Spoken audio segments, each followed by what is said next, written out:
Hello everyone, this is Chris Steele from Fun Infused Games, coming to you, with another one of my fun game dev blog talks, show up sessions. So, um, the sort of big news for us is we released Bad Caterpillar onto Steam on the 19th of last month. So I guess I haven't done one of these videos for a little bit, but you know, it came out, sales have been okay, not great, not terrible. Kind of par for the course compared to my other Steam games, although it was selling a little cheaper, so I think I've gotten maybe a few more sales than I did, but not really made as much money as I have on some of the other games. Um, right now it's in a bundle through Indie Gala that you can get, so you could probably get the whole bundle now for the same price as the game. Um, I do bundles with a lot of my games kind of after a few weeks. Get a half decent return. I don't know how much those affect long-term sales of my game. I feel like if you're a popular release, it probably would, but for a little guy like me, it sort of feels like after the first few weeks, my visibility drops off so much that I'm not really cutting into my long-term sales because my long-term Steam sales don't seem to stay very high. I'm trying to figure out ways to change that. I've been spending a good deal of time trying to connect with people on Twitter and different review sites. This was my fourth PC game, and I feel like I just haven't really figured out how to market PC games well. When I did Xbox Live Indie Games and even to a lesser extent iOS, um, I had a lot of reviews. Was in contact with a lot more people, had more videos and stuff of my games, and I think subsequently sold a lot more. And I haven't really figured out the PC game space for that. So I'm trying hard to find contacts. If you have suggestions, by all means, like leave them in the comments. Or if you're a reviewer that would like to take a look at some of my games, either Bad Caterpillar or one of my older titles, that would be like fantastic. But yeah, so I'm just trying to kind of figure that part of it out. Um, the reviews though so far in Bad Caterpillar from fans have been really like overwhelmingly positive. Um, I know like Volcaius has been kind of like a mixed bag. Some people really seem to like it, and some people are kind of down on it or in the middle. Um, Hypership got really overwhelmingly positive views, and I think Bad Caterpillar's kind of feels like at that level, and that's why I'm really trying hard to kind of get the word out about it because I feel like it's a game that like people generally genuinely would like, and like a large mass of the audience would like it, and I just have to hit the right sort of avenue to get the word out about it, and I'm trying to figure that out because like I think I have the good game, and now I just have to figure out how to get people to know about it, and it's only $1, so like it's a fun game and it's $1. Like people, it's not like asking someone to pay $20 or 15 or 10 or even 5. Like it's nothing. It's 4 quarters at the arcade for an arcade style game. So I don't know. I think if I can find the right review site, find the right YouTuber, kind of get the name out about it. I think it's a game that potentially could do well, and I think right now it's just like I haven't figured that out. So, you know, I mean, nobody's said anything negative about the game at all. Like, and I would definitely, if people were like talking bad about, I would go in there and update the game. And I don't know. I think I've talked about this before, but updating games on Steam is so freaking easy. So I came from Xbox Live Indie Games background, and in order to do an update, you had to have like 10 reviewers approve the build of your game, and there was like a rule. I forget if it was either a week or 2 weeks, but there had to be that much time between when your last review or last version of your game was published and when your current version goes up. So if you put out a game and then found a bug in it, you're basically stuck with that bug for the subsequent 2 weeks, which really kind of sucks. So I'm like really thankful on the Steam system. It's a lot easier. And iOS is it has to go through an Apple review. And in my experience, the the initial one took longer. The updates, I mean, it would still take a few days, and there was no limits on saying like, oh, you can only do one of these every like 1 week or 2 weeks.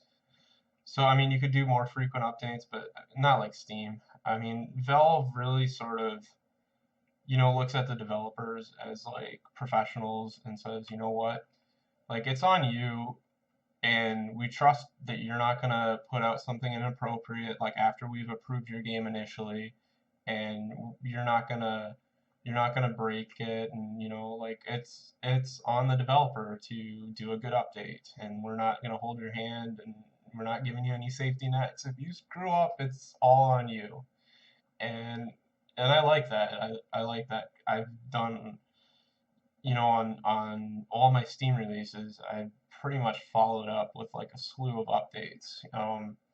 Bad Caterpillar, I didn't do anything major. There was people asking for some new menu options and things like that. Nothing major. I found a couple bugs that I fixed. I found a couple goofy things that I noticed once I started getting more high scores in. So, um, yeah, one last note on Bad Caterpillar. If you can get like up into the level 30s, um, it's so much fun. Like you have to be pretty good at the game, but the way the game works is there's like the first 30 levels are somewhat scripted. So there is a certain level of randomness, but there's like, well, this level is gonna have this level is gonna, well, all levels have caterpillars, but it's like this level is gonna have like a spider, and this level is gonna have two scorpions, and this level is gonna have blah blah blah. And some of the levels even like go so far as like, oh well, there's gonna be, the letter W. That's not actually one of them, but there's gonna be like the little blocks are going to spell out a particular shape in the level. So the first like 29 levels like that are like somewhat scripted, and they follow a pattern, and the enemy placement is sort of designed to have like a difficulty curve, or progression, I guess. It's not really a curve. It doesn't get higher and then get lower. It ramps up. And then once it hits 30, it's like pure randomness and a slew of bugs, and it gets nuts. It gets really nuts. I'm gonna shoot a video, not today, but probably soon. I'll do a playthrough and see how far I can get and see if I can get a new high score. I know I'm third on the leaderboards and behind the number one person by like a lot. So I don't know. I was in the 40s, and I don't know how far he got, but I would venture to say it was probably in the 50s or 60 levels. So yeah. Anyways, that game rocks. So all right. Lately, the last week, I guess, I've been playing around with a few different things, and I don't know if for sure this is what I'm going to settle on doing, but for the moment, this is what I feel like doing. Is I've been putting some serious work in Hypership Out of Control 2. Um, as many of you may or may not know, well, obviously all of you either do know or don't know this. So, as all of you may or may not know, um, Hypership it's probably been my most popular title. It's my most well-known title. It's on a number of platforms: Xbox Live Indie Games, iPhone. I don't think I actually brought it to Ouya, but it's on PC and Steam, and yeah, it's been played by a lot of people, and I still get people telling me about the iPhone version they really like. I don't think it's currently available right now because I didn't pay my app developer thing. That's maybe a talk for another day. But um, I don't know. I started playing with Hypership 2 like years ago, and kind of what I want to do is like I want to maintain sort of a cartoony-ish look, but I don't want to use like the pure pixel art kind of stuff anymore. I want to bring it into a more cartoony but realistic sort of look. And then I just want to be able to add new features and add more weapons and um, I guess one other big thing, like Hypership 1, it doesn't actually include enemies. Like there are things that seem like enemies, but there are not enemies in Hypership. Everything is a block. And some of the blocks move left and right, some of the blocks can be destroyed. There's a couple blocks that actually look like bees that have random movements. There's other blocks that when you shoot them, they change direction. But I mean, there's no real enemies. Everything is a block. And one of the things I really want to do with Hypership 2 is introduce some actual like enemies, some actual more shmup type enemies. Now it's never gonna be, like your typical kind of shmup where you see like, this big circle of enemies flying this way and that way and making waves and doing fancy things and you're shooting them. It's still gonna be about speed and dodging, but I want to introduce some new elements. Does that sound like I said nude? There will not be nudity in Hypership 2. Sorry to say that. I know a lot of you are like, what? Nudity? I want this game. But no, there won't be. Although there are women in bathing suits, laying out on asteroids. So I don't know if no, that's not in the version of this that I'm going to show you right now, but it's in there. But yeah, so enemies, I want to have some kind of more basic enemies that target the ship. Perhaps they shoot at the ship. I'm gonna have some that kind of travel with you. So like in the past, everything just kind of like zoom, zoom, zoom, zoom down the screen. Well, I'm gonna have some things that come up and slow down and keep on the screen with you, so that you're gonna have to clear them out, or they're gonna be in your way as you dodge things. So like just stuff like that, and I think I've learned things from Bad Caterpillar and found some kind of cool weapons in there that I might use. And yeah, so I didn't really plan on talking for 12 minutes. I thought this was going to be a really short video. But let me tell you about where I'm at with Hypership 2 right now. When I originally did this, I didn't particularly like the way the engine was running for Hypership Still Out of Control. That was released on Xbox Live Indie Games, and that's what I eventually ported to Steam. I felt like it could run better, so I sort of tore it down and started from scratch and was rebuilding like or starting over with Hypership 2.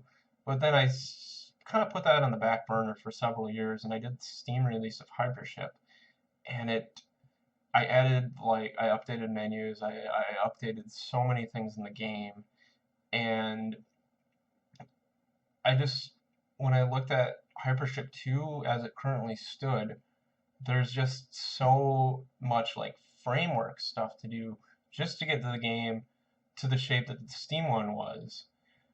And that's I kind of realized like why am I gonna put in all that work? Like I think performance wise it might do marginally better, but I mean Hypership isn't demanding on a system. Like I think I was running into limitations with the Xbox 360 hardware, but that's not something that the vast majority of people are going to have problems with PC. So performance considerations aren't really there, and I think if I really dug in, I could figure it out.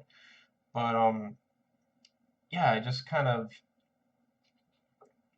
I felt like it was a lot less work to just take the existing Hypership for Steam, branch out that code to a new Hypership 2 folder, and then start taking, the changes that I made for Hypership 2 and moving them over into Hypership, the new Hypership 2. So I'm gonna play the Hypership 2 version that I had and talk about it a little bit, and it's pretty short. So, and then I'm just gonna show you really quick Hypership to the new version of Steam, which it's a lot more. It doesn't have all the levels in or anything like that, but it's a lot more functional. So I'm hopefully starting the right one here, so bear with me and enjoy. Nope, that is the wrong Hypership. So that is the new one. This is the old Hypership 2.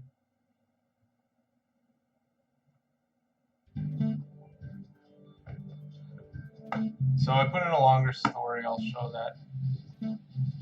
Okay, so you're gonna notice the menus and stuff are all kind of goofy, and the reason for that is, this was coming off of Hypership 1 doing pretty well on mobile. Hold on, let me turn down some audio levels.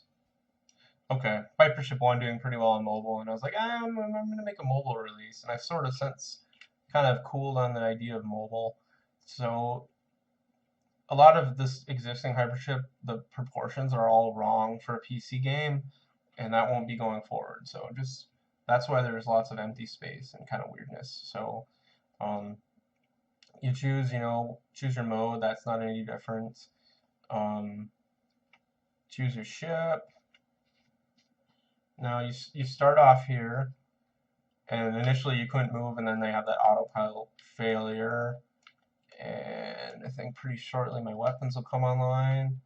Okay, so you can see like the graphics are a little bit more high end.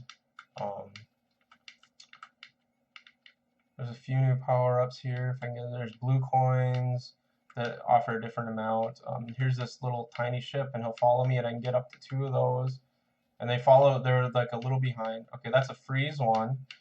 That freeze power-up will it frees all the enemies for the duration, so they quit moving. So they're easier to avoid or shoot or whatever have you.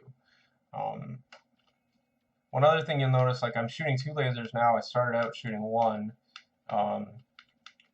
That's one of the things that the coins actually dictate that. So as you get more coins, you'll be able to shoot more. So see, now I've got a lot of coins. I can shoot 3 lasers at once, and I'm a destructive force. Now this yellow laser is a coin collecting laser. When it shoots the coins, it collects them. So I guess this is going kind of fast for me to tell everything. Here's another thing. This choose your fate. All the levels in Hypership are going to be branching. So you choose one or choose the other, and that's going to dictate what your next level is. And I'm still going to shoot for like 10 waves, and then you're going to have sort of an ending kind of sequence. And maybe it'll bloom out like this and then come back in so you end at the same point. I think what I'm going to do, I'm going to have variations of levels. There might be like some branches, you might hit a backwards version of something, or you might hit a completely different one. So you'll learn as you play, like, well, this is the easy way to go, this is the better way to go. Oh shit, I went this way, now I'm screwed. That sort of thing. So I think it's going to add a lot more replayability. There actually will be a lot more levels in Hypership 2, although they might be like variations of levels. So, and actually one of the new ideas that I've been toying with is bringing in some sections of like original Hypership 1 levels with like updated graphics. As some of these branching paths too, as sort of like a nostalgic, like, oh my god, like I know that, because people love nostalgia, I assume. So right now this doesn't, I mean, you pick one and then it goes now. This is the sort of mine level. See, I'm starting with 1 laser. I can go over here and nothing can kill me, but I'm not smart. And I think I want more destructible things in this one. There was not a lot of destructible stuff in Hypership 1. These are still blocks, not enemies, but so yeah, the first level is going to be a space station. I think this will be a mine level, will probably be the next one. And that's really all that's here in this version of Hypership. It's pretty rough. Now let's switch over to new Hypership. This is starting from the Hypership Steam release, and unlike the other one, it's got the right proportions. It actually connects to Steam already, and you can get high scores and all that jazz. I updated, UI wise, it looks pretty much like the Hyperships on Steam, but with just kind of a cleaner, less pixel arty look. I don't know if I'm going to maintain exactly that look, but it's sort of like a in progress kind of thing. The menus are completely, other than the other games right now, are completely functional, which is way ahead. I've got top scores. Look at that. That's me. If you want to follow me on Steam, please do. Chris WD40. I didn't use my Fun Infused Games one. I just used my personal one. Um, so, you got 3 modes. I think I'm gonna drop some of the modes. There's not gonna be a strict reverse mode, so that cuts down on like half the leaderboards. Because I want people playing more on like 1 leaderboard or 2 leaderboards, and just I could think it adds a lot more competition, and I feel like based on like the number of people playing the different leaderboards on the existing Hypership, like these are the 3 modes that people really play. Normal is just your normal game. Hardcore is you have 1 life to live, so see how far you can get on that one. And then super speed is basically like there's no max speed cap. So the way normal and hardcore work is you'll be capped at like a max speed, and then when you finish a wave, the cap goes up by like 50, and slowly or quickly, I guess, it ramps up, and then you're going like ridiculously fast later in the game. Well, with super speed, there's never that cap, so you are going ridiculously fast immediately, and it puts a really high value on finding like the slowdown um, power ups, because if you don't find those, then you're gonna just keep going fast and fast and fast, and it's really hard going fast. So, anyways, normal. Like this join stuff, it's all in there. I mean, keyboard, mouse, gamepad controller is all there. I like to play with the 360 gamepad. Um, Even though I know mouse control actually works really well, but I just, for me, I don't know. I'm just so used to it that I have trouble. I actually do better with gamepad. But all the different ships are in here. Let's play as this guy. All right. I don't know. You probably can't tell in the video, but there's like a little subtle thing. Like when you move the ship now, it kind of tilts left and right. It never did that. So these are all the levels right now are all the original Hypership levels. I haven't gotten to updating any new levels. So all I've done is added, some of the graphics and some of the new features. Like right now I'm shooting 1 laser at a time. But this is sort of what got me thinking, like, oh, it'd be neat to have, these Hypership levels, these original ones in here, because they play pretty well. There's a shield, that one. Bomb, that one. There's invincibility that I missed. Let's see. There's the power shot. You guys know that one. It looks a little different, a little prettier. I don't know. I thought I added something new in here, but maybe I didn't. I think all that I really added in was the lasers. So see those coin counts? It's like 3x, 75, 85, whatever.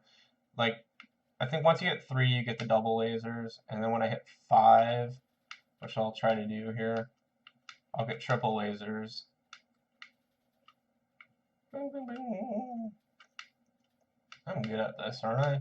Are you impressed? I am impressed. You can be impressed and you can be depressed, but can you ever just be pressed? The answer is yes, and yeah, just watch Robert Who Framed Roger Rabbit to know that. But anyways, yeah, so see, I got the triple lasers, and that's nifty and neato, and that's something new to this. Yeah, but I mean, it's really a full functioning game right now, and now it just. I kind of found this when I was doing Bad Caterpillar, and I'm going to find this on doing this game again, is once you have a full-featured game and all you're doing is adding new stuff, like, it just, the quality, like, goes up by leaps and bounds, and I really think that doing this, starting with the Hypership Steam release, and then working up and improving that into Hypership 2 and adding the new levels and the branching and all that, it's really the way to go. Like, everything I do is going to be improvements to the existing game, making the existing game better and newer, and I think I would have spent so much time on the other one just building the game, and now I'm already at that point. And yeah, so I have high hopes. I think this is a good move. I think it won't take me too long to get in there and start making the couple small levels that I already had. And I'd like to kind of get this out on. I don't know if I'll do a Steam early release or a Kickstarter because I need a lot of art, like a lot of art to fill out the rest of this game. But yeah, I don't know. Going forward, we'll do something like that, and I think this will progress pretty quickly. And once I get some of those new levels in, I'll be ready to kind of show off. And once I get some of the different new features in here too. So, anyways, this was supposed to be like a 10-minute long thing, and it went 25. I clearly must love talking. I'm starting to lose my voice already, and I'm hungry and going to make tacos. So. I'm gonna let you guys go, but please like and subscribe our channel, and let me know if there's any topics you'd like me to talk about, or if you'd like to do reviews of our games or interviews with me, or like whatever. Just like reach out. I'm here. I'm on Twitter as at FunInfused, or actually ChrisWD40 as well. So, anyways, yeah, let's get done with this already. Thanks for listening. Take care.